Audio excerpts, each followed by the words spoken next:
এখন অভিশপ্ত তালাকে আসুন, অভিশপ্ত হালালায় আসুন। যে অভিশপ্ত হালালার কথা আজকে আলোচনা করবো বলেছি আপনাদেরকে, এই সম্পর্কে রাসূলুল্লাহ সাল্লাল্লাহু আলাইহি ওয়াসাল্লামের একটি হাদিস রয়েছে। আলী রাদিয়াল্লাহু তাআলা আনহু বর্ণনা করেছেন। হাদিসটি আবু দাউদে রয়েছে, ইবনে মাজাতে রয়েছে, মুসনাদ আহমদে, তিরমিজিতে রয়েছে। বলছেন যে নবী করিম সাল্লাল্লাহু আলাইহি ওয়াসাল্লাম বলেছেন যে লানাল্লাহুল মুহাল্লিল ওয়াল মুহাল্লাল লাহু। নবী করিম সাল্লাল্লাহু আলাইহি ওয়াসাল্লাম বলছেন, আর লানত অভিশাপ হচ্ছে আল্লাহ পাকের। লান আল্লাহ, আল্লাহ পাক লানত করেছেন মানে অভিশাপ করেছেন। অভিশাপ মানে হচ্ছে শরীয়তের ভাষায় যে লানত বা অভিশাপ, তার মানে হচ্ছে আল্লাহর রহমত থেকে একেবারে বঞ্চিত হয়ে যাওয়া। আমাদের দেশের মানুষ অভিশাপ শব্দটি ব্যবহার করে, কিন্তু বদদুয়ার অর্থে ব্যবহার করে, তাই না? অমুক অমুককে অভিশাপ দিয়েছে মানে বদদুয়া করেছে না। আল্লাহর লানত মানে আল্লাহর রহমত থেকে আল্লাহ বঞ্চিত করে দেওয়ার ঘোষণা করেছেন। রাসূলুল্লাহ সাল্লাল্লাহু আলাইহি ওয়াসাল্লাম লানত মানে রাসূলুল্লাহ সাল্লাল্লাহু আলাইহি ওয়াসাল্লাম আল্লাহর রহমত থেকে ওই ব্যক্তি বঞ্চিত হোক, লানত প্রাপ্ত ব্যক্তি, এই বদদুয়া করেছেন এই অর্থ। কিন্তু আল্লাহর পক্ষ থেকে যখন হবে তখন বদদুয়া নয়, অভিশাপ মানে হচ্ছে আল্লাহর ঘোষণা, রহমত থেকে বঞ্চিত এই ব্যক্তি যার উপর আমি লানত করেছি। তো যেই ব্যক্তি হালাল করবে কোন মহিলাকে, উদ্দেশ্য করবে যে আমি এই মহিলাটিকে হালাল করে দিই তার আগে স্বামীর জন্য, এই উদ্দেশ্যে বিয়ে করবে। আর যার জন্য হালাল করা উদ্দেশ্য করা হবে, অর্থাৎ তার আগের স্বামী যে আবার ফিরিয়ে নিতে চাইছে, উভয় ব্যক্তির ওপর আল্লাহ পাক কি করেছেন? লানত করেছেন, অভিশাপ করেছেন। কাবিরা গুনাহ সম্পর্কে উলামায়ে কিরামরা যে সংজ্ঞা দিয়েছেন, সেই সংজ্ঞাতে রয়েছে যে কোন পাপের ওপর, কোন গুনার ওপর যদি আল্লাহ অথবা রাসূলের লানত হয়ে থাকে তাহলে সেটি কাবিরা গুনাহ। তাহলে কেউ যদি হালাল করে এই বিবাহ, যে বেচারা তালাক দিয়ে দিয়েছে, এখন মুশকিলে পড়ে গেছে, ছেলে মেয়ে নিয়ে ফিরিয়ে নিতে চায়, তো আমি হালাল করে দিই, চাচাতো ভাই, খালাতো ভাই, মামাতো ভাই, আত্মীয়, তাহলে সেই ব্যক্তি কাবিরা গুনাহ করলো, আল্লাহর লানত রহমত থেকে বঞ্চিত, সে কাবিরা গুনাহ করলো। ওই ব্যক্তি যে ফিরিয়ে নিল এইভাবে হালাল করে, সেই ব্যক্তি কাবিরা গুনাহ করলো, এই লানত মানে। দ্বিতীয় হাদিস শোনা ইবনে মাজাতে রয়েছে, উকবা বিন আমির রাদিয়াল্লাহু তাআলা আনহু বর্ণনা করেছেন, আন্নান নবী সাল্লাল্লাহু আলাইহি ওয়াসাল্লাম কাল, নবী কারীম সাল্লাল্লাহু আলাইহি ওয়াসাল্লাম বলেছেন, আলা উখবিরুকুম বিতাইসিল মুস্তার, আলা উখবিরুকুম, তোমাদেরকে বলে দেব নাকি, বিতাইসিল মুস্তার, ধার করা পাঠা সম্পর্কে। আস্তাগফিরুল্লাহ ওয়া আতুবু ইলাইহি। এই নোংরা কাজ মানুষ করতে পারে? নবী করিম সাল্লাল্লাহু আলাইহি ওয়াসাল্লাম ঘৃণা জন্মাবার জন্য, পাপ তো আছেই, কিন্তু এত ঘৃণিত কাজ, এত নোংরা কাজ মানুষের অন্তরে ঘৃণা সৃষ্টি করার জন্য নবী করিম সাল্লাল্লাহু আলাইহি ওয়াসাল্লাম এই ভাষাটি প্রয়োগ করেছেন। আত-তাইস মানে পাঠা, আল মুস্তার মানে ধার করা পাঠা। পাঠির জন্য যে পাঠা লাগে তোমরা জানাই আছে।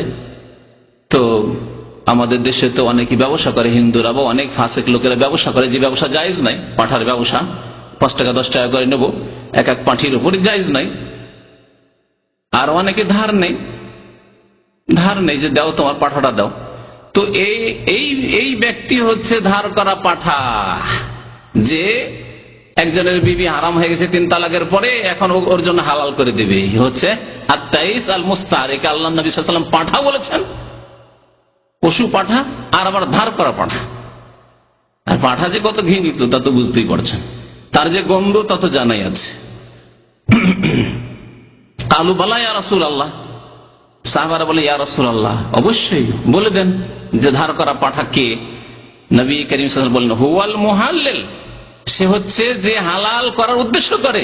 যে অমুকের বিবিটা 3 তালাক দেওয়ার পরে বেচারা খুব মুসিবতে পড়ে গেছে, ছেলে মেয়ে নিয়ে খুব পেরেশানিতে আছে, এখন ফিরিয়ে নিতে চাই, তো হালাল করে দি।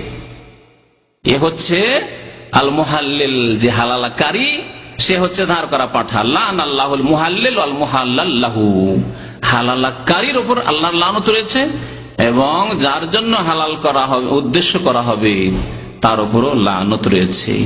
2টি হাদিস শুনিয়ে দেওয়ার পরে সাহাবায়ে কেরাম, আইম্মায়ে কেরাম, ফুকাহায়ে কেরাম, অধিকাংশ আলেমদের মত এই হাদিসগুলির আলোকে আপনাদেরকে শোনাই।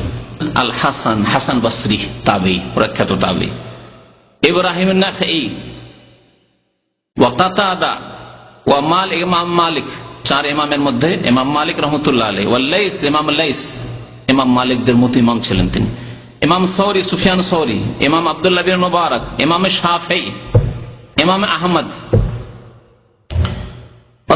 কাল বলছে যেইভাবে এই হালালার এই ঠিকার বিয়ে করুক না কেন, যেমন জাওয়াজতুকাহা ইলা আনতাতাহা, বিয়ে দেওয়ার সময় বলছে যে দেখো তোমার সাথে বিয়ে দিচ্ছি কিন্তু এর সাথে এক রাত থেকে ফিরিয়ে দিবে, এইভাবে হয়তো ওর বিয়েটা দিচ্ছে প্রথমখানে। তোমার সাথে বিয়ে দিয়ে দিলাম, মেয়ের বাবা মহিলার বাবা বলছে তোমার সাথে আমার মেয়ের বিয়ে দিয়ে দিলাম, আমার বোনের বিয়ে দিলাম, ওলি বলছে যে একে হালাল করে তুমি দিয়ে দিবে। হালাল করে দিবে, হালাল করে দেওয়ার পরে তোমাদের এই নেকাহ থাকবে না বললো, ফিরিয়ে দিবে, তালাক দিয়ে দিবে বললো, অথবা না হালাল করে দিলে এক রাত রাখার পরে তুমি তোমার মাঝে আর আমার মেয়ে আমার বোনের মাঝে এই বিয়ে থাকবে না, ফালা নেকাহ বাইনা হুমা, এরকম বললো। অথবা এরকম বললো প্রথম ব্যক্তি আগের যে স্বামী ছিল বেচারা খুব পেরেশানিতে আছে, তার জন্য হালাল করে দেওয়ার পরে তুমি তালাক দিয়ে দিও। যেরকম ভাবে বলুক না কেন এই নিকাহ হচ্ছে বাতিল।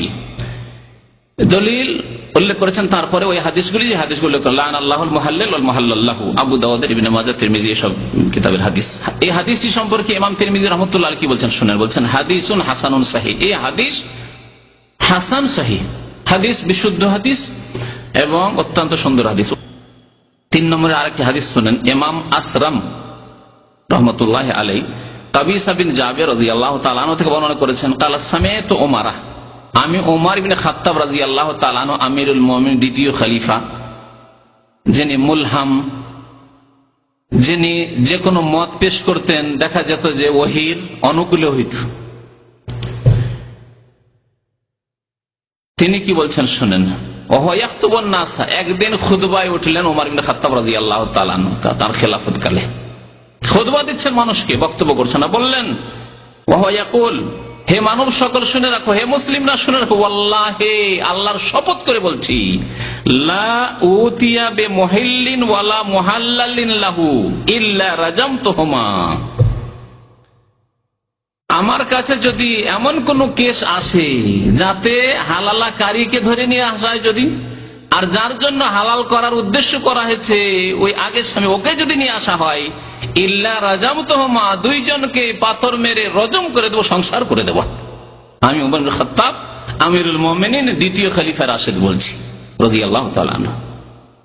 শুনলেন তাহলে শরীয়তের বিধান, রাসূলুল্লাহ সাল্লাল্লাহু আলাইহি ওয়াসাল্লামের বাণী শুনলেন, ইবনে মাসউদ রাদিয়াল্লাহু তাআলা আনহুর বাণী শুনলেন, ওমর ইবনে খাত্তাব রাদিয়াল্লাহু তাআলা আনহুর বক্তব্য খুতবা শুনলেন।